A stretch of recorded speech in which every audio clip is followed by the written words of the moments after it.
আজ শুক্রবার 11ই মাঘ 2024 সালে 26শে জানুয়ারি, সিংহ রাশি, সিংহ লগ্ন, লিও সাইনের জাতক জাতিকাদের আজকের দিনটি কিন্তু এক প্রকার মধ্যম প্রকৃতির অতিবাহিত হতে চলেছে।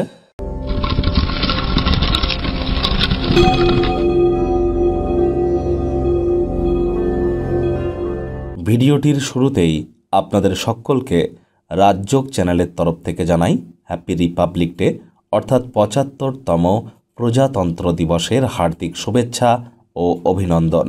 আজ শুক্রবার, অবশ্যই শুক্র গ্রহের বীজমন্ত্র ওম দ্রাং দ্রিং দ্রং শুক্রায় নমঃ সকাল দুপুর সন্ধ্যা 3 বেলায় 108 বার করে জপ করুন, অত্যন্ত উপকৃত হবেন।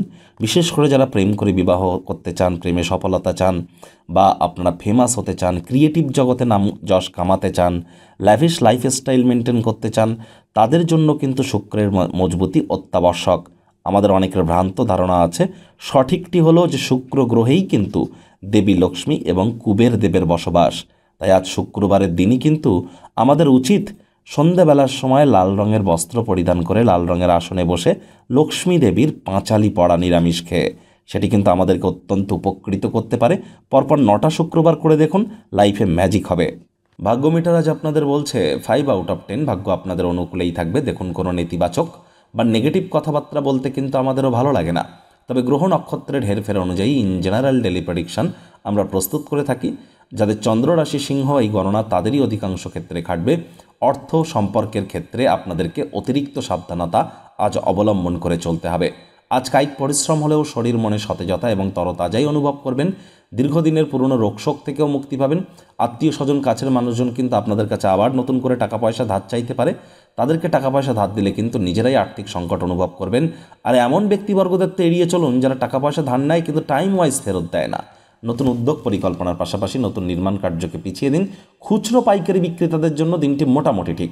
আজ আপনারা মানুষের কাছ থেকে এমন কোনো প্রশংসাসূচক মন্তব্য যা দীর্ঘদিন ধরে শুনতে চাইছিলেন, সেগুলি কিন্তু পেয়ে যেতে পারেন। আজ অবশ্যই চাকরিজীবী যারা আছেন তাদের অফিসের পরিবেশ বেশ, বস কলিগদের সাথে ভাব ভালোবাসা বাড়বে, কর্মে গতি অনুভব করবেন। নিজের মেধা, দক্ষতা, ট্যালেন্টের দৌলতে প্রশংসার পাত্রপাত্রীও আপনারা হতে চলেছেন। রাজনীতিবিদ যারা আছেন জনসংযোগ বৃদ্ধি করুন। সমাজসেবা, দান ধ্যান, ধর্মীয় ক্রিয়াকলাপে অগ্রণী ভূমিকা নিন। সমাজে পপুলারিটিও বাড়বে। শিক্ষার্থী বিদ্যার্থীদের পড়াশোনায় মনোযোগ আরও বৃদ্ধি করতে হবে। উচ্চশিক্ষার জন্য যারা বিদেশ যাত্রার কথা ভাবছিলেন, ভাগ্যদেবী কিন্তু আজ আপনাদের পক্ষে নেই। আজ আপনাদের সন্তান সন্ততি থেকে থাকলে তাদের দিকে কঠোর সজাগ দৃষ্টি বজায় রাখুন। অসৎ সঙ্গে কিন্তু চলেই যেতে পারে। চোখে চোখ রেখে খুব ইজিলি মিথ্যে কথাও বলে দিতে পারে। প্রেমিক প্রেমিকা, স্বামী স্ত্রী উভয়ের ক্ষেত্রেই বলবো, রূঢ় বাক্যের প্রয়োগ, অশ্লীল ব্যবহার যেন করবেন না। তৃতীয় কোনো ব্যক্তিকে সম্পর্কের মধ্যে প্রবেশ করতে দেবেন না। সম্পর্কের দুর্বলতা আরও বেড়ে যেতে পারে। শত্রুপক্ষ, বিরোধী পক্ষ আজ কিন্তু খুব একটি শক্তিশালী থাকছে না। পরিবারের প্রতি সকল দায়িত্বকে কিন্তু পালন করতে হবে। কামুক অনুভূতির বিস্ফোরণ ঘটার কারণে দীর্ঘস্থায়ী কোনো সম্পর্ক কিন্তু নষ্ট হতে পারে। তাই কামবাসনাকে কন্ট্রোলের মধ্যে রাখুন। আর ক্যাজুয়াল অ্যাটিটিউড নেবেন না আপনার ক্রিয়াকলাপের প্রতি। সাম্প্রতিকভাবে কালে কিন্তু আপনার কাছের মানুষজনেরা অতিষ্ঠ হচ্ছে, সুতরাং নিজেকে একটু সংশোধন করবার চেষ্টা করতে হবে।